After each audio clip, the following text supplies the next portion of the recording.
പേരക്ക ആർട്ട് കഫേയുടെ മറ്റൊരു എപ്പിസോഡിലേക്ക് എല്ലാവർക്കും സ്വാഗതം. ഞാൻ അമീർ ഷയാണ്.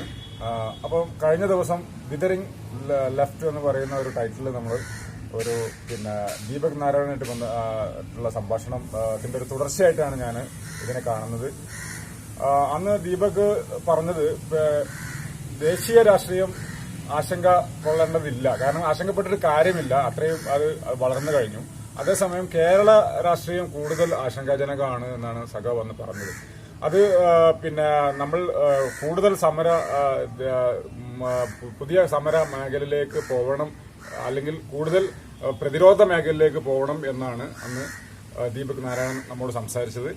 അപ്പോൾ ഇന്ന് എന്റെ കൂടെ ഉള്ളത് ഇടതുപക്ഷ ചിന്തകനും അതുപോലെ തന്നെ സാംസ്കാരിക രംഗങ്ങളിൽ സജീവമായിട്ട് നിലകൊള്ളുന്ന ഇ രാജേഷാണ് നമ്മുടെ കൂടെ ഉള്ളത്. അദ്ദേഹം ദീർഘകാലം കൈരളി ടിവിയിൽ അവതാരകനായിട്ടും ന്യൂസ് റിപ്പോർട്ടറായിട്ടും വർക്ക് ചെയ്തിട്ടുണ്ട്. അതുപോലെ തന്നെ ദേശാഭിമാനി തുടങ്ങിയിട്ടുള്ള ജേർണലിസ്റ്റാണ്. ഇപ്പോൾ ഫ്രീലാൻഡായിട്ട് വർക്ക് ചെയ്യുകയാണ്. അപ്പോൾ കേരള രാഷ്ട്രീയത്തിന്റെ ആശങ്ക, അല്ലെങ്കിൽ കേരള രാഷ്ട്രീയത്തിന്റെ ഈ ഒരു എന്തുകൊണ്ടാണ് ഈ പിണറായി സഖാവ് ഇത്രയും നല്ലൊരു ഭരണം കാഴ്ചവെച്ചിട്ടും എന്തുകൊണ്ടാണ് ഈ രീതിയിൽ വളരെ മാരകമായ രീതിയിൽ എന്തുകൊണ്ടാണ് വോട്ട് ചോർന്നത് എന്നതിനെ കുറിച്ചുള്ള ഒരു സയന്റിഫിക് ആയിട്ടുള്ള ഒരു വിശകലനമാണ് രാജേഷ് നമുക്ക് തരാൻ പോകുന്നത്. അപ്പോൾ നമുക്ക് രാജേഷിനോട് കാര്യങ്ങൾ ചോദിക്കാം. അപ്പോൾ വളരെയധികം നന്ദി രാജേഷ്, വളരെ തിരക്കിനിടയിലും എന്റെ സേവനം സ്വീകരിച്ച് വന്നതിന്. പേരക്ക ആർട്ട് കഫേ നിങ്ങളോട് എന്നും കടപ്പെട്ടിരിക്കും. അപ്പോൾ കഴിഞ്ഞ ദിവസം ഞാൻ ദീപകിനോടായിരുന്നു സംസാരിച്ചിരുന്നത്. ദീപകും നിങ്ങളും സുഹൃത്തുക്കളാണ്. അപ്പോൾ ദേശീയ രാഷ്ട്രീയം ആശങ്കപ്പെടേണ്ട, അതേസമയം കേരള രാഷ്ട്രീയം വളരെ ആശങ്കാജനകമാണ്. അപ്പോൾ താങ്കളെ പോലെയുള്ള ഒരു വളരെ സീനിയർ ആയിട്ടുള്ള ഒരു രാഷ്ട്രീയ പ്രവർത്തനം, ഒരു ഇടതുപക്ഷ സഹയാത്രികന് എങ്ങനെയാണ് ഇപ്പോഴത്തെ ഈ ഒരു മൊത്തത്തിലുള്ള ഈ പാർട്ടിയുടെ വീഴ്ചയെ എങ്ങനെയാണ് പാർട്ടിയുടെ തെരഞ്ഞെടുപ്പ് പരാജയമാണ്. കാരണം അതാണല്ലോ ഇപ്പം നമ്മൾ ചർച്ചാ വിഷയം. വളരെയധികം നമ്മൾ അപ്രതീക്ഷിതമായിട്ടുള്ളൊരു വീഴ്ച ആണ് പാർട്ടിക്ക് സംഭവിച്ചിട്ടുള്ളത്. എങ്ങനെയാണ് താങ്കൾ അതിനെ വിശകലനം ചെയ്യുന്നത്? എന്താണ് അതിന്റെ ഒരു രഹസ്യ കാരണങ്ങൾ എന്ന് പറയാൻ പറ്റും? അപ്രതീക്ഷിതമാണോ? എന്നെ സംബന്ധിച്ച് മൊത്തത്തിൽ അപ്രതീക്ഷിതമാണെന്ന് പറയുന്നത്. കാരണം നമ്മൾ സഖാക്കൾ എല്ലാവരും നല്ല പ്രതീക്ഷയിലായിരുന്നു. കാരണം നല്ല ഭരണമായിരുന്നല്ലോ പിണറായി സഖാവ് കാഴ്ചവെച്ചത്. കാരണം നമ്മുടെ എന്താ പറയാ, ഈ പ്രളയമൊക്കെ വന്ന സമയത്ത് അത്രയും നല്ല രീതിയിൽ പ്രവർത്തിച്ചാണ്. യുഎന് വരെ നമ്മുടെ ആ പ്രവർത്തനത്തിന് വളരെയധികം ശ്ലാഘിക്കപ്പെട്ട ഒരു സംഭവമാണ്.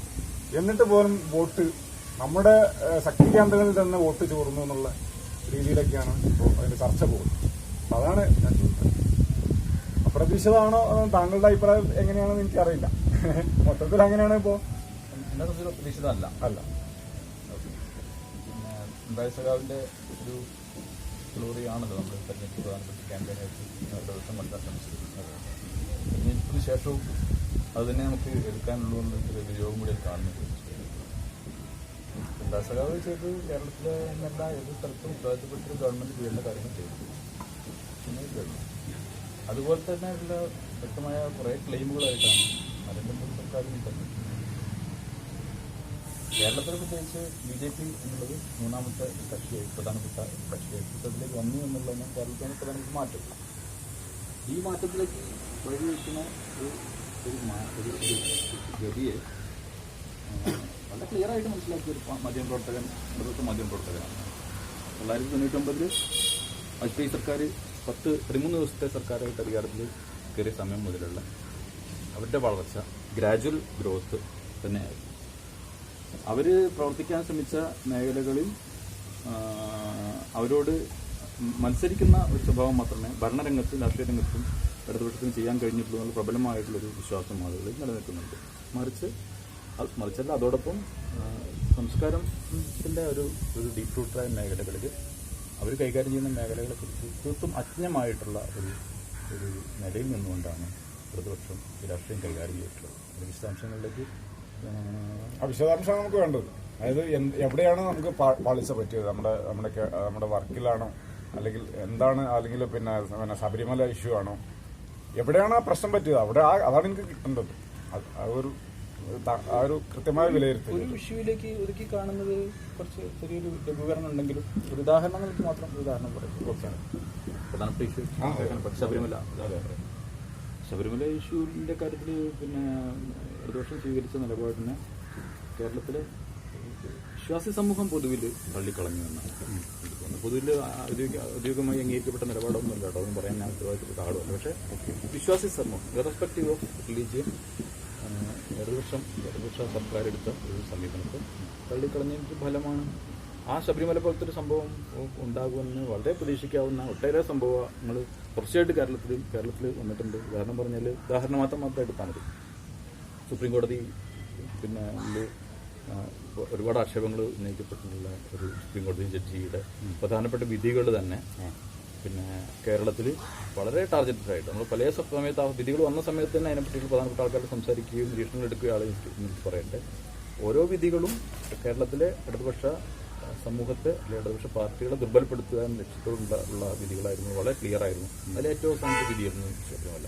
ആ ശബരിമല എന്ന ചുണ്ടയിൽ കൊത്തി എന്നത് എന്ത് തരത്തിലുള്ള ആലോചനകളാണ് ഈ കാര്യത്തെക്കുറിച്ച് പാർട്ടിയോ ഇടതുപക്ഷ സമൂഹവും ഉണ്ട് നമുക്ക് കരുതാൻ പറ്റുക? അപ്പോൾ ഇത്രയും ഉത്തരവാദം എന്ന് പറയാവുന്ന തരത്തിൽ വസ്തുനിഷ്ഠ സാഹചര്യങ്ങളെ അപഗ്രഥിക്കുന്നതിലും ആളുകളുടെ മനസ്സിലും സാംസ്കാരിക സമൂഹത്തിലും അതുണ്ടാക്കുന്ന ചലനങ്ങളെ കാണുന്നതിലും ഞാനുൾപ്പെടെയുള്ള ഒരു മൂവ്മെന്റിന് തെറ്റുപറ്റി എന്ന് പറയാതെ ഇനിയിപ്പോൾ എങ്ങനെയാണ് മുന്നോട്ട് പോകുന്നത്? തെറ്റുപറ്റി. അപ്പൊ അതുകൊണ്ടാണല്ലോ നമുക്ക് ഇത്രയും 20 സീറ്റിൽ നമുക്ക് ആകെ 2 സീറ്റാണ് കിട്ടുന്നത്. അപ്പൊ അത് മാത്രമല്ല നല്ലൊരു ഭരണത്തിലാണ് പോയിക്കൊണ്ടിരിക്കുന്നത്. അങ്ങനെയുള്ള എല്ലാ ഭരണത്തിലെ പെൻഷനും കാര്യങ്ങളായാലും ഭരണത്തിന്റെ എല്ലാ താങ്കൾ നേരത്തെ പറഞ്ഞു ഭരണത്തിന്റെ ഉത്തരവാദിത്തമാണ്. പക്ഷെ അത് ഒരു നല്ല രീതിയിലായിരുന്നു എനിക്ക് തോന്നിയത്. എന്റെ പേഴ്സണലി എനിക്ക് തോന്നിയത് നല്ലൊരു രീതിയിൽ തന്നെ പോയത്. പക്ഷെ വോട്ട് വന്നപ്പോൾ നേരെ മാറി. ഇപ്പൊ നമ്മൾ വനിതാ മതിൽ നടത്തിയപ്പോൾ നല്ല ജനപങ്കാളിത്തമാണ്. അല്ലെങ്കിൽ പിണറായി സാഹ ഏത് നമ്മുടെ പൊതുപരിപാടികൾക്കൊക്കെ ഭയങ്കര ജനക്കൂട്ടവും വോട്ട് വന്നപ്പോൾ എല്ലാം പോവാന്ന് പറയുമ്പോൾ അതിന്റെ ഒരു വൈരുദ്ധ്യം എനിക്ക് മനസ്സിലാവുന്നത് ആണ്. ഇടതുപക്ഷത്തിന് സഹജമായിട്ടുള്ള അടിത്തറയായിട്ട് കരുതുന്ന വോട്ടുകൾ ചോർന്നുള്ളതല്ല നമ്മൾ പൊതുവിൽ അംഗീകരിക്കുന്നത് അത് തന്നെയല്ലേ? അതെ, ഒരു ട്രാജിക്കായ സിറ്റുവേഷൻ ഉണ്ട്. അത് കേരളത്തിൽ മാത്രം സിറ്റുവേഷൻ അല്ല, ഇന്ത്യൻ രാഷ്ട്രീയത്തിൽ തന്നെ ഒരു വിധത്തിൽ നമ്മുടെ തന്നെ ഭാഷയിൽ പറയുകയാണെങ്കിൽ ഇടതുപക്ഷത്തേക്ക് പിടിച്ചു നിർത്താൻ പറ്റുന്ന പ്രധാനപ്പെട്ട റോള് പിന്നെ കമ്മ്യൂണിസ്റ്റ് പാർട്ടികൾക്ക് എടുക്കാൻ പറ്റുന്ന കേരളത്തിലുള്ള പ്രധാനപ്പെട്ട കോൺട്രിബ്യൂഷൻ കൊണ്ടാണ്. ആ കോൺട്രിബ്യൂഷൻ ഇല്ല ദേശീയ തലത്തിൽ. ആ സാന്നിധ്യത്തിലേക്ക് നമ്മൾ ഇനിയില്ല. നേതൃകാലത്തിലും അതില്ല. തീർച്ചയായിട്ടും ദേശീയ തലത്തിലും വലിയ തിരിച്ചടികൾ ആ നിലയ്ക്കും ഉണ്ടാവേണ്ടത്. എന്നാൽ അതേസമയം തന്നെ വേറെ പെർസ്പെക്റ്റീവിൽ ഇനി കാര്യങ്ങൾ കാണേണ്ടതില്ല എന്ന് കൂടി ഞാൻ വിചാരിക്കണം. അന്നത്തെ അത്രയും നിരാശാജനകമായിട്ട് ഇനിയിപ്പോൾ അടുത്ത് CPM ത്രിപുരയിലോ പശ്ചിമ ബംഗാളിലോ അധികാരത്തിൽ വരുന്നവരേക്കും അവിടെയുള്ള സഖാക്കൾ എല്ലാ മറ്റ് പ്രവർത്തനങ്ങളും മാനുഷിക പ്രവർത്തനങ്ങളും മാറ്റിവെച്ച് ഈ ആദിയിലെ അതിൽ കഴിയേണ്ടി വരിക എന്നുള്ളതും മനുഷ്യ ജീവിതത്തിൽ ബയോളജിക്കൽ ലൈഫിനെ സംബന്ധിച്ചിടത്തോളം ആശ്വാസ്യമായ കാര്യമാണ്. സ്വാഭാവികമായിട്ടും എന്താണ് വസ്തുനിഷ്ഠ സാഹചര്യങ്ങളുടെ വസ്തുനിഷ്ഠ വിമർശനം എന്ന് പറയുന്ന പോലെ നിങ്ങളെ കാലത്തെ നിങ്ങളുടെ സമയത്ത് നിങ്ങൾ അഡ്ജസ്റ്റ് ചെയ്ത് അവിടെ നിങ്ങൾ നിലനിർപ്പിക്കാൻ സമാധാനപരമായ ജീവിതം നയിക്കാൻ എന്ത് വേണമെന്നുള്ള കാര്യം കൂടി തീർച്ചയായിട്ടും നമ്മുടെ അജണ്ടകൾ ഉണ്ടാവേണ്ടത്. അതിലേക്ക് ഇപ്പോൾ ഇന്ന് നരേന്ദ്രമോദി അധികാരത്തിലെ ദിവസമാണ് 2024 വരേക്കും നരേന്ദ്രമോദി അധികാരത്തിൽ തുടരാനുള്ള എല്ലാ സാധ്യത. അപ്പോൾ ഇനി എന്താണ് ആ സർക്കാരിൻ്റെ മുകളിൽ ഉണ്ടാകാൻ പോകുന്ന മറ്റ് സമ്മർദ്ദങ്ങൾ എന്തെല്ലാമാണ്? ഏതൊക്കെ മേഖലയിലാണ് ആ സർക്കാർ ഇടപെടാൻ പോകുന്നത്? ആ സർക്കാരിൻ്റെ തന്നെ ഭാഗമാവുകയും എതിർത്ത് നിൽക്കുകയും ചെയ്യുന്ന ഫ്രിഞ്ച് എലമെന്റ്സ് എടുക്കുന്ന നിലപാടുകൾ എന്തായിരിക്കും? അതിനോട് ഈ സർക്കാർ എന്ത് സമീപനം സ്വീകരിക്കാൻ പോകുന്നുള്ളത് മൈന്യൂട്ടായ കാര്യങ്ങളിൽ എന്തായാലും കേരളത്തിൽ എന്തായാലും ശ്രദ്ധിക്കുന്നുണ്ട്. ഞാനത് ശ്രദ്ധിക്കുന്നുണ്ട്. അതോടൊപ്പം തന്നെ വേറെ പ്രധാനപ്പെട്ട കാര്യം കൂടി വന്നുകൊണ്ടിരിക്കുന്നുണ്ട്. ദേശീയ തലത്തിലും കേരളത്തിലും വരുന്ന ഒരു മാറ്റത്തിന് ഒരു ലോക സാഹചര്യം കൂടി തീർച്ചയായിട്ടും. ആ ലോക സാഹചര്യത്തെ കാണുന്നതിലും വിലയിരുത്തുന്നതിലുമാണ് ഏറ്റവും പ്രധാനപ്പെട്ട വീഴ്ച നമ്മുടെ ഭാഗത്ത് നിന്ന് വരുന്നത്. നമ്മൾ സംസ്കാരത്തിൻ്റെ മേഖലയിലെ വലിയ മാറ്റങ്ങളെയും അതിൻ്റെ പ്രതിരോധങ്ങളെക്കുറിച്ചും ഒക്കെ സംസാരിക്കുമ്പോൾ തന്നെ വലിയൊരു ഡിസൈൻ എന്നുള്ള രൂപത്തിൽ ലോകത്ത് മുതലാളിത്തം എന്നുള്ള ഒരു സാമ്പത്തിക ആശയ പദ്ധതി അതിൻ്റെ ഫുൾ പാറ്റേണായിട്ട് ഇന്ത്യ മുഴുവൻ പിന്നെ അതിൻ്റെ കാലുവെക്കുന്നത് കാഴ്ച കണ്ടുകൊണ്ടിരിക്കുന്നുണ്ട്. അത് കേരളത്തിലും വളരെ എവിഡൻ്റാണ്. അത് ദൗർഭാഗ്യവശാൽ ഇടതുപക്ഷ സർക്കാരുകൾക്ക് തന്നെ അത്തരം പദ്ധതികളുടെ നടത്തിപ്പുകാരാകേണ്ട ഒരു സുযোഗം കൂടി വന്നു ചേരുന്നുണ്ട്. ഇതെല്ലാം കൂടി എങ്ങനെയാണ് ഈ സാമൂഹികമായ ജീവിതത്തിനെ ദേശീയ തലത്തിലും സ്വാധീനിക്കാൻ പറ്റുന്ന പ്രധാനപ്പെട്ട ഒരു ചിന്താ സ്രോതസ്സുകൾ കേരളത്തിലും അങ്ങനെയൊക്കെ ഉണ്ടാക്കാൻ പോകുന്നതിനെ പറ്റി ഞാൻ എന്തായാലും ഒട്ടും ശുഭകരമായിട്ടുള്ള ഒരു സംഖ്യ തന്നെ അല്ല എനിക്കുള്ളത്. എന്നാൽ ഇവിടുന്ന് തന്നെ തുടങ്ങേണ്ടിയിരിക്കുന്നു എന്നുള്ളതിൽ പിന്നെ എനിക്ക് ഭയങ്കര സന്തോഷകരമായിട്ടാണ്. തുടക്കത്തിലൊരു സന്തോഷകരമായ അതല്ല ഇനിയിപ്പോൾ നമുക്ക് അത് എങ്ങനെയാണ് നമ്മൾ പരിഹരിക്കുക? നമ്മൾ കവിത ചൊല്ലിക്കൊണ്ടൊന്നും ഇപ്പോൾ കാര്യമില്ല. 1000 സൂര്യന്റെ സംഭവങ്ങൾ എന്നുള്ള ആ ഒരു വൈകാരികമായി എടുത്തിട്ട് കാര്യമില്ല. വളരെയധികം വസ്തുനിഷ്ഠമായിട്ട് എടുത്തില്ലെങ്കിൽ ഇനി എനിക്ക് തോന്നുന്നു കമ്മ്യൂണിസ്റ്റ് പാർട്ടി ഒരു ഓർമ്മയായി മാറോ എന്നുള്ള ഒരു ആവലാതി എനിക്കുണ്ട് ഐ പേഴ്സണലി. അപ്പൊ എങ്ങനെയാ ടു ഓവർകം ദിസ് ക്രൈസിസ്? താങ്കളുടെ ഒരു വിഷയം ഉണ്ടാവുമല്ലോ, കാരണം അത്രയും എക്സ്പീരിയൻസ്ഡ് ആണ് പാർട്ടിയിലും ഉണ്ടല്ലോ. വളരെ കമ്മ്യൂണിസ്റ്റ് പാർട്ടിയുടെ പ്രവർത്തന സ്രോതസ്സുകളിലേക്ക് കടന്നുപോവുകയും അതിന്റെ പ്രവർത്തനങ്ങളിൽ അബദ്ധമാവുകയും ചെയ്യില്ലാതെ ഏതൊരു പാർട്ടിക്കും എന്താ വേറെ വഴി? കമ്മ്യൂണിസ്റ്റ് പാർട്ടി തീർച്ചയായിട്ടും കമ്മ്യൂണിസ്റ്റ് പാർട്ടി കേരളത്തിന്റെ ഇന്ത്യയുടെ ഭാവികൾ മുഴുവൻ നിർണ്ണയിക്കുന്ന രൂപത്തിലേക്ക് വന്നത് അടിസ്ഥാന ജനതയുടെ ജീവിത പ്രശ്നങ്ങളിൽ ഇടപെട്ടുകൊണ്ടല്ലേ. അടിസ്ഥാന ജനത ജീവിത പ്രശ്നങ്ങൾ എന്താണുള്ളത് തീർച്ചയായിട്ടും കണ്ടെത്തേണ്ടതുണ്ട്. എന്തായാലും സൈബർ സ്പേസിലൂടെ കാണുന്നതോ സൈബർ സ്പേസിൽ പോരാട്ടം നടക്കുന്നതായിട്ട് സംഗതികളല്ല എന്നുള്ളത് വളരെ വളരെ ക്ലിയർ ആണ്. ഈ തെരഞ്ഞെടുപ്പ് ഫലം തന്നെ അതിന്റെ റിസൾട്ട്. കാരണം ഏതാണ്ട് ഒരു ഇന്റലിജൻസി മുഴുവൻ മോഡിയുടെ പരാജയവും പല രൂപത്തിലുള്ള രാഹുൽ ഗാന്ധി പോലുള്ള സർക്കാരിന്റെ ആ ഒരു വരവെല്ലാം പ്രതീക്ഷിച്ചുകൊണ്ടിരുന്നപ്പോൾ ഈ ഒരു സൈബർ ലോകത്ത് നിന്ന് പുറത്തു നിൽക്കുന്ന വൻ ജനാവലി, പ്രത്യേകിച്ചും ഉത്തരേന്ത്യയിലെ കർഷകർ ഉൾപ്പെട്ട ജനാവലി മറിച്ചൊരു വിധി കൊടുത്തു എന്നുള്ളത് വളരെ വളരെ ഒരു ദൃഷ്ടാന്തം ഉണ്ടായിരുന്നു. പാർട്ടി കൂടുതൽ സൈബറിലേക്ക് കൂടുതൽ കോൺസെൻട്രേറ്റ് ചെയ്തത് ഈ ഇലക്ഷൻ അങ്ങനെ കൂടുതൽ നമ്മൾ നമ്മളെ ഗ്രൂപ്പ് ഇങ്ങനെ ഈ സ്വഭാവത്തിലല്ലാതെ ഇടതുപക്ഷ പാർട്ടികളുടെ ദക്ഷിണക നേതൃത്വം ആ മേഖല കൈകാര്യം ചെയ്യുന്ന തരത്തിലുള്ള ക്ലാസുകളിലേക്ക് തിരിഞ്ഞിപ്പോയതാണെങ്കിൽ അങ്ങനെയാണ് എനിക്കത്. മേൽഘടകം കീഴ്ഘടകം എന്ന് പറഞ്ഞിട്ടെ ജനങ്ങളിലേക്ക് കൂടുതൽ ഇറങ്ങി ചെല്ലാൻ വേണ്ടി പറ്റിയില്ലേ എന്നുള്ളതാണ്. ഒരു കേഡർ സ്വഭാവമാണ് ഒരു അങ്ങനെ ഉണ്ടല്ലോ. അത് നമ്മൾ വസ്തുനിഷ്ഠമായിട്ട് മനസ്സിലാക്കിയില്ലെങ്കിലും ആ വീഴ്ച നമുക്ക് ഇനി ഒരിക്കലും കരകയറാൻ പറ്റും. കേഡർ സമൂഹത്തിന് ഇപ്പൊ നമ്മളില്ല കേഡർ പാർട്ടികൾ സങ്കല്പത്തിനൊക്കെ ഇന്ത്യയിലത്തെ അല്ലെ കേരളത്തിലെ ജനത മുഴുവൻ അംഗീകരിക്കണം നമ്മൾ കരുതുന്നതിൽ അതിലൊരു ഫാസിസ്റ്റ് സംഭവം ആലോചിക്കൂലേ? ആലോചിക്കില്ല. അപ്പൊ നമ്മൾ തോറ്റ ഭാഗത്ത് നിൽക്കുന്നവരുടെ ഭാഗത്ത് നിൽക്കുമ്പോൾ തീർച്ചയായിട്ടും അങ്ങനെ പൊസിഷൻ എന്തായാലും സ്വാഭാവികമായിട്ടും ന്യായമുണ്ട്. തോറ്റ ഭാഗത്താണെന്നുള്ളത് ക്ലിയർ ആയിട്ട് നിൽക്കണം. തോറ്റ ഭാഗം എന്ന് പറഞ്ഞിട്ടുണ്ടെങ്കിൽ നമ്മുടെ മൂവ്മെന്റിന്റെ നേരത്തെ പറഞ്ഞ ശക്തി സ്രോതസ്സുകൾ ഈ വളർച്ചയിലേക്ക് മുഴുവൻ നയിച്ച അടിസ്ഥാന ഒരു ക്ലാസുകളുടെ പ്രത്യേകിച്ചും കർഷകർ, ഭൂമിയിലുള്ള ആളുകൾ തുടങ്ങിയിട്ട് ഇപ്പോൾ പുതിയ സാമ്പത്തിക മാറ്റങ്ങളുടെ ഭാഗമായി വന്നിട്ടുള്ള പുതിയ ജനത, ഇത് തൊഴിലാളി ജനത, അവരെക്കുറിച്ച് അടിസ്ഥാനപരമായിട്ട് എന്ത് ധാരണ നമുക്കുള്ളത്? ഇന്ത്യ കേരളത്തിലെ ഇപ്പൊ എന്റെ ചുറ്റുഭാഗത്തുള്ള ഒരു 10 പേരെടുത്തിട്ടുണ്ടെങ്കിൽ 8 പേരും അന്യ സംസ്ഥാന തൊഴിലാളികളല്ല. അവർ ഇവിടുത്തെ ഈ സാമ്പത്തിക മേഖലയിൽ ഉണ്ടാകുന്ന ചലനങ്ങൾ എന്തെല്ലാമാണ്, അവരുടെ ക്ലാസ് സംഭവങ്ങൾ എന്താണ്, അവരുടെ സംഘടന മേഖലയിൽ എന്ത് ശ്രദ്ധിക്കേണ്ട കാര്യങ്ങൾ എന്താണ്, ഉണ്ടോ ഇല്ലയോ വേണ്ടോ എന്നതിനെ പറ്റി എന്ത് ക്ലാരിറ്റിയാണ് നമുക്കുള്ളത്? ഇല്ലല്ലോ. ഇങ്ങനെ അടിസ്ഥാനപരമായ കാര്യങ്ങളിൽ നിന്ന് തുടങ്ങുകയല്ലാതെ എന്താവും ഉണ്ടാവും. എനിക്ക് തോന്നിയിട്ട് ഇപ്പോൾ ഞാൻ ഏറ്റവും പ്രധാനപ്പെട്ട കാര്യമായിട്ട് ആക്ച്വലി ഒരു വലിയ ചിത്രത്തിൽ കാണാൻ ആഗ്രഹിക്കുന്നതുകൊണ്ട് ഞാൻ പറയട്ടെ. അപ്പോൾ ഒരു 100 കൊല്ലത്തിൽ ഈ ചരിത്രം എന്തായാലും ഈ മൊത്തം ഈ സംഭവഗതികൾക്ക് ഉണ്ടെന്ന് കണക്കാണ് ഞാൻ ആഗ്രഹിക്കുന്നത്. അത് 80കളിലോ 90കളിലോ ഒന്നും പറയാതെ, 99-ലെ 13 ദിവസത്തെ സർക്കാരൊന്നും പറയാതെ, നരേന്ദ്രമോദി ഒന്നും പറയാതെ, US ഗവൺമെന്റ് ഒന്നും പറയാതെ 100 കൊല്ലത്തെ ചരിത്രം എടുത്ത് വെക്കുകയാണെങ്കിൽ പ്രധാനപ്പെട്ട ചലനം സംഭവം ഉണ്ടായിട്ടുണ്ട് കേരളത്തിൽ. ആ മാറ്റം എന്ന് പറയുന്നത് കൃത്യം 100 വർഷം തികയാണ്. 1920 തുടങ്ങണം. 1920കളുടെ മാറ്റം എന്ന് പറഞ്ഞാൽ ലോകതലത്തിൽ വൻ ചലനങ്ങൾ വന്ന സമയമാണ്. ലോക രാഷ്ട്രങ്ങളുടെ പിന്നെ ആധിപത്യത്തിലും ഘടനയിലുമെല്ലാം മാറ്റം വരികയും ലോക സാമ്പത്തിക രംഗം മുഴുവൻ അട്ടിമറിയുകയും ചെയ്യുന്ന സാഹചര്യത്തിൽ ഒരു പശ്ചാത്തലത്തിൽ കേരളത്തിൽ ഉണ്ടായ വൻ ചലനങ്ങളിൽ പിന്നെ ഒന്ന് തന്നെ കർഷകരുടെ മുന്നിലാണല്ലോ. കർഷകരുടെ മുന്നിൽ ആ കർഷകരുടെ പ്രസ്ഥാനത്തിന്റെ ഒരു കൊച്ച എന്ന രൂപത്തിലല്ലേ ഈ സാധനം കമ്മ്യൂണിസ്റ്റ് പ്രസ്ഥാനം വന്നിട്ടുള്ളത് അല്ലേ? കർഷകരുടെ പ്രസ്ഥാനം, കർഷകരുണ്ട്, ഒപ്പം തൊഴിലാളികളുണ്ട്, തൊഴിലാളികളുടെ വൻ പ്രസ്ഥാനങ്ങളുണ്ട്. ഇതെല്ലാം അടിസ്ഥാന മേഖലയിൽ പ്രവർത്തിക്കുന്ന ആളുകളുടെ പ്രവർത്തനങ്ങൾ തന്നെയായിരുന്നല്ലോ. ഈ മേഖലയിലുള്ള ആളുകളുടെ സംഘടനത്തിൽ ശ്രദ്ധിക്കേണ്ടത് കമ്മ്യൂണിസ്റ്റ് പാർട്ടികൾക്ക് എന്താ ചെയ്യാനുള്ളത്? കമ്മ്യൂണിസ്റ്റ് പാർട്ടികളെ കുറിച്ച് പറയുന്ന ചർച്ചയായിട്ടല്ല ഞാനിങ്ങനെ. കമ്മ്യൂണിസ്റ്റ് പാർട്ടികളെ സംബന്ധിച്ചിടത്തോളം ഇനി മുന്നോട്ട് പോകണമെങ്കിൽ ആ മേഖലയുടെ സംഘടന അല്ലാതെ വേറെ കാര്യമൊന്നുമില്ല. കമ്മ്യൂണിസ്റ്റ് പാർട്ടിന്റെ അപ്പുറത്തേക്ക് കുറച്ച് കാര്യങ്ങൾ കൂടി ഇന്ത്യയും കേരളവും നേരിടുന്നില്ലേ എന്നും കൂടി നമ്മൾ ഈ ഗെയിമിന്റെ ഇടയിൽ ആലോചിച്ചില്ലെങ്കിൽ പിന്നെ ഇതേ ഒരു വിധി തന്നെയായിരിക്കും. 10 കൊല്ലം കഴിയുമ്പോൾ വിഷയങ്ങൾ പിറകിലത്തെ കാര്യങ്ങൾ നമ്മൾ സംസാരിക്കുന്നത് ഒരു ചെറിയൊരു സൂക്ഷ്മത കുറവ് ചിലപ്പോൾ അതിനുണ്ടാവാൻ സാധ്യതയുണ്ട്. ഗുണം ഉണ്ടാവില്ല ഈ ചർച്ചകൾക്ക്. അപ്പം ഇതിപ്പം ഈ ഒരു ഇതില് പ്രതീക്ഷ നിർഭരാണോ ഇനിയിപ്പോ നമുക്ക് അങ്ങനെയാണ്? അതായത് വോട്ടല്ലല്ലോ ശരിക്കും പറഞ്ഞ ഒരു പ്രത്യയശാസ്ത്രത്തിൽ നിർണ്ണയിക്കുന്നത് അല്ലേ? ഇടതുപക്ഷ അല്ലെങ്കിൽ തീർച്ചയായിട്ടും അല്ല. വോട്ടല്ല, വോട്ട് അങ്ങോട്ടും ഇങ്ങോട്ടും മറിഞ്ഞു നിൽക്കും, പ്രത്യേകിച്ച് കേരളത്തിന്റെ ഒരു ട്രെൻഡ്.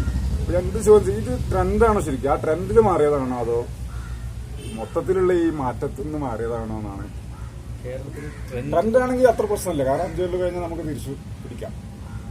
കേരളത്തിൽ ഇങ്ങനെ തിരിച്ചുപിടിക്കാൻ കഴിയും പറ്റുന്ന ആത്മവിശ്വാസമൊക്കെ കേരളത്തിലെ കമ്മ്യൂണിസ്റ്റ് പാർട്ടിക്ക് ഉണ്ടായി തുടങ്ങിയിട്ടുള്ളൂ. അത് ചുരുങ്ങിയ കാലമല്ലായിട്ടുള്ളൂ. 87 ഗവൺമെന്റ് വരെ നമ്മൾ ലക്കിന് ജയിച്ചു വന്ന ഗവൺമെന്റ്.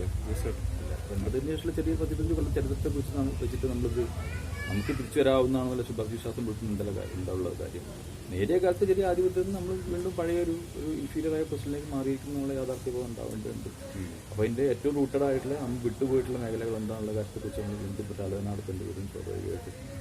ഏതൊക്കെ മേഖലയിലാണോ നമ്മൾ തൊടാതെ പോയിട്ടുള്ളത്, നമ്മൾ തൊട്ടിട്ട് തന്നെ നമ്മൾ പിൽക്കാലത്ത് നമ്മൾ എംഫസിസ് മാറിപ്പോയ മേഖലകളുണ്ടോ എന്ന വിശദാംശങ്ങളോ നമുക്ക് എനിക്ക് സ്കോപ്പില്ലാത്തതുകൊണ്ട് നമ്മൾ സംസാരിക്കേണ്ടത്. പക്ഷേ വിശദമായിട്ട് സംസാരിക്കേണ്ട വിഷയങ്ങളാണ് ഇതൊക്കെ. ശരിക്കും വൃത്തിയായിട്ടുള്ള അവലോകനങ്ങൾ നടത്താൻ നേതൃത്വം കൊടുക്കുക എന്നുള്ളതാണ് കമ്മ്യൂണിസ്റ്റ് പാർട്ടിയും അതിൻ്റെ കീഴിലുള്ളത് ഇന്റലിജൻസും ചെയ്യുക. അതിലുള്ള ഒരു താക്കത്താണോ അവർ കാണിക്കുന്നത്, അതോ പെരിഫറലായ കോൺട്രവേഴ്സികളിൽ മുഴുകുകയാണോ എന്നുള്ളൊരു ആശങ്കയാണ്. കേരളത്തെ ജനങ്ങളെ കുറിച്ച് ആശങ്കയെക്കുറിച്ച് കേരളത്തിലെ ദൈനിക സമൂഹത്തെ കുറിച്ചുള്ള ആശങ്കയാണ്. ആണ്, അതായത് നേതാക്കന്മാരുടെ ഈ കോർപ്പറേറ്റീവ്സ് ആണോ ഈ കോലത്തിൽ പാർട്ടിയെ നേതാക്കന്മാർ കോർപ്പറേറ്റീവ്സ് ലഘൂകരിക്കുന്നത് ശരിയുണ്ടോ? അവർ കോർപ്പറേറ്റീവ്സ് മാത്രമല്ല, ഒരു അങ്ങനെയല്ല, ഒരു ജനങ്ങളിലേക്ക് ഇറങ്ങി ചെന്നിട്ടുള്ള ഒരു നേതാക്കന്മാരല്ല ഇപ്പോഴും. ഒരു കോർപ്പറേറ്റ് സ്വഭാവം. ഇപ്പൊ ഞാൻ നിങ്ങളൊക്കെ എന്റെ കുട്ടിക്കാലത്ത് കണ്ട സഖാവ് എന്ന് പറഞ്ഞു കഴിഞ്ഞാൽ അത് സഖാവാണ്. ദീപക് നാരായണനായാലും ആ ഒരു വംശനാശം നേരിടുന്ന സഖാവാണ്. പക്ഷെ പുതിയ ഇതിലേക്ക് വരുമ്പോൾ അവനവന്റെ ഒരു സ്ഥാനമാനം എന്നുള്ള ഒരു സ്ഥാനത്തിലേക്കാണ് പോകുന്നത്. കോർപ്പറേറ്റീവ്സ് എന്നുള്ള അല്ല, പക്ഷെ അതിങ്ങനെ നിൽക്കുക. അതിനിപ്പോ 4 ആള് വന്നില്ലെങ്കിലും കുഴപ്പമില്ല, എന്റേത് നഷ്ടപ്പെടരുത് എന്നുള്ളൊരു സമീപനമുണ്ട്. ഇടതുപക്ഷ പ്രസ്ഥാനം എന്ന് പറഞ്ഞാൽ നേരത്തെ പറഞ്ഞ പോലെ തന്നെ കർഷകരും തൊഴിലാളികളും എന്നതുപോലെ തന്നെ അതിന്റെ നിർമ്മാണത്തിൽ രൂപീകരണത്തിൽ ഏറ്റവും പ്രധാനപ്പെട്ട പങ്കുവച്ചിട്ടുള്ളത് ഇന്റലിജൻഷ്യ എന്ന് പറയുന്ന ഈ വിഭാഗങ്ങളാണല്ലോ, ദക്ഷിണിക വർഗം എന്നുള്ള വിഭാഗമാണല്ലോ. ഈ ദക്ഷിണിക വർഗത്തിന് പിന്നെ മോശമായിട്ടുള്ള ട്രീറ്റ്മെന്റ് കിട്ടുന്ന കാലത്തൊക്കെ ഇത്തരത്തിലുള്ള തിരിച്ചടികൾ ഉണ്ടായിട്ടുണ്ട് എന്നുള്ളതാണ് ചരിത്രത്തിൽ നമുക്ക് അറിഞ്ഞിട്ടുള്ള ഉദാഹരണങ്ങൾ. തീർച്ചയായിട്ടും കേരളം അങ്ങനെ തന്നെയാണ്. ദക്ഷിണ സമൂഹത്തിനുള്ള ഒരു വലിയൊരു ഒരു എന്താ പറയുക അടി നേടി ചിന്തിക്കാനുള്ള ചിന്തിക്കുന്ന സമൂഹത്തിന് സ്കോപ്പില്ല എന്ന് പറഞ്ഞാൽ വളരെ റുട്ടീനായിട്ടുള്ള ചില കാര്യങ്ങളിലൂടെ തന്നെയാണ് കാര്യങ്ങൾ ചലിച്ചത്. നിങ്ങൾക്കൊരു കാര്യത്തെ മാറി പിന്നെ നമ്മൾ സോഷ്യലിസം എന്ന ആശയത്തെക്കുറിച്ചുള്ള സ്വപ്നങ്ങൾ പോലും പുലർത്തുന്ന കാര്യത്തിൽ അത് വ്യക്തിപരമായി സംസാരിച്ചു. എന്താ നിങ്ങളുടെ സ്വപ്നം? സോഷ്യലിസ്റ്റ് കമ്മ്യൂണിസ്റ്റ് സ്വപ്നം എന്താണെന്ന് ചോദിച്ചു. വളരെ വേഗമായിട്ടുള്ള അർത്ഥം മാത്രമേ ഇത് കിട്ടാനുള്ളൂ. നേരെ മറിച്ചിട്ട് നിങ്ങൾ വലതുപക്ഷ രാഷ്ട്രീയക്കാർക്ക് സംസാരിച്ചു നോക്കൂ. എന്താണ് നിങ്ങൾ ഉദ്ദേശിക്കുന്നത്? എന്താ ഹിന്ദു രാഷ്ട്രീയങ്ങൾ സംഘടിപ്പിക്കുന്നത്? എന്താണ് നിങ്ങൾ കൃത്യമായിട്ട് അവർ പറയണത്, നമ്മൾ പറയുന്നത് മുസ്ലിങ്ങൾ അവരൊക്കെ വെച്ചിട്ടാണെങ്കിൽ പോലും കൃത്യമായ സ്വപ്നത്തിന് മുകളിൽ വർക്ക് ചെയ്യുന്നുണ്ട്. സ്വപ്നം പോലില്ലാത്ത ആളുകളാണ് നമ്മളെന്നുള്ളത്.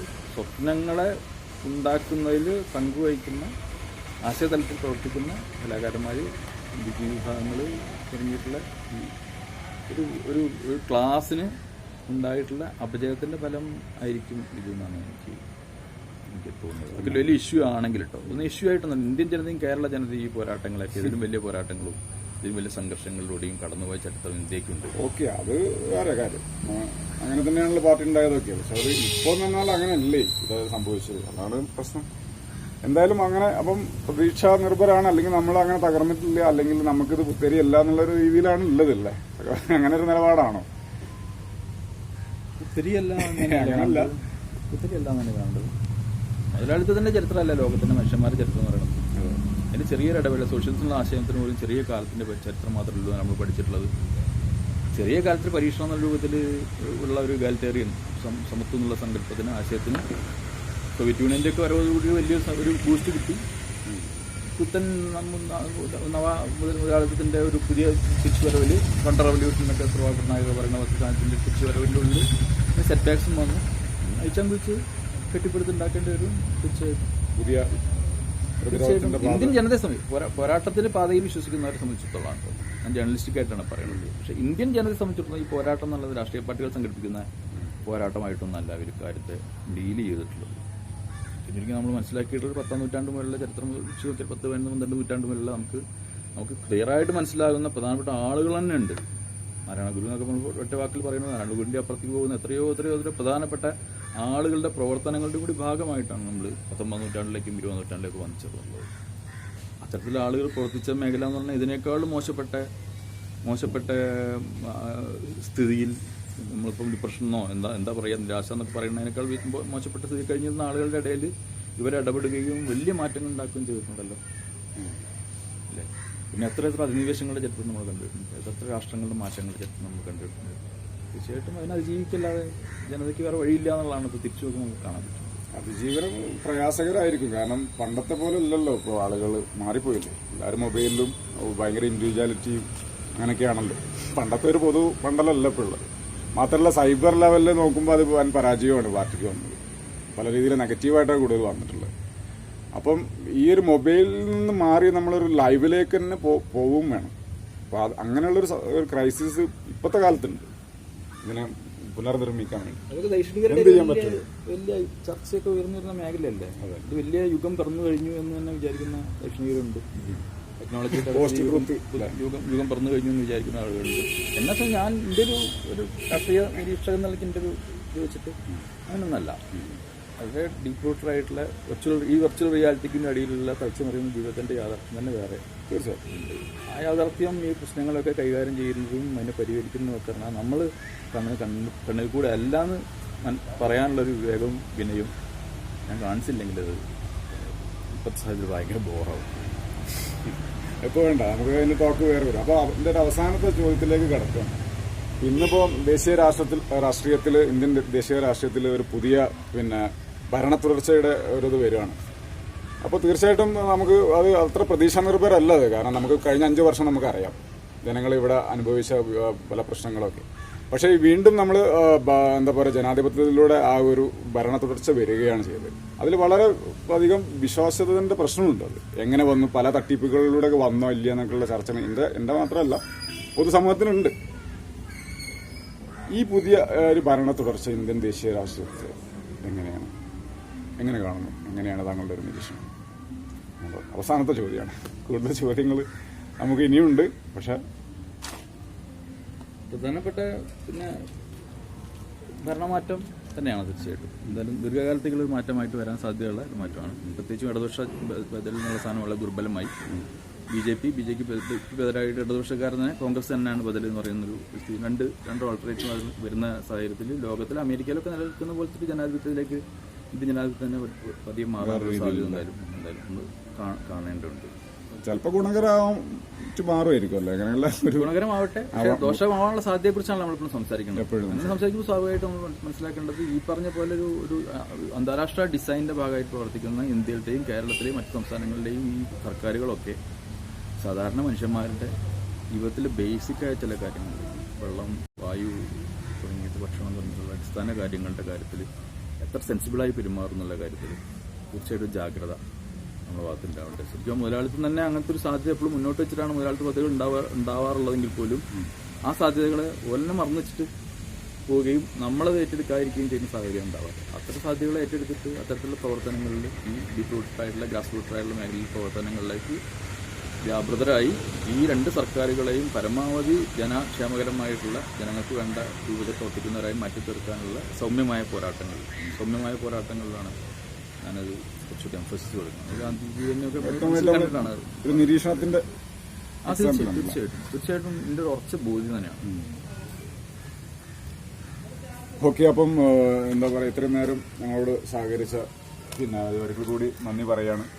അപ്പോൾ എന്താ പറയുക, നമ്മുടെ ഇന്ത്യൻ മഹാരാജ് എന്ന് പറയുന്ന പുതിയ ഒരു യുഗപ്പിറവിലേക്ക് പോയിക്കൊണ്ടിരിക്കുകയാണ് എന്നൊക്കെയാണ് പറയുന്നത്. അപ്പോൾ നമ്മുടെ പാർട്ടിയുടെ പരാജയമായാലും ദേശീയ രാഷ്ട്രീയത്തിന്റെ തുടർച്ചയായാലും അതൊരു പുതിയ യുഗത്തിന്റെ പുതുയുഗപ്പിറവിയുടെ ലക്ഷണമാണെന്നൊക്കെയാണ് നമ്മുടെ രാജേഷിന്റെ നിരീക്ഷണം.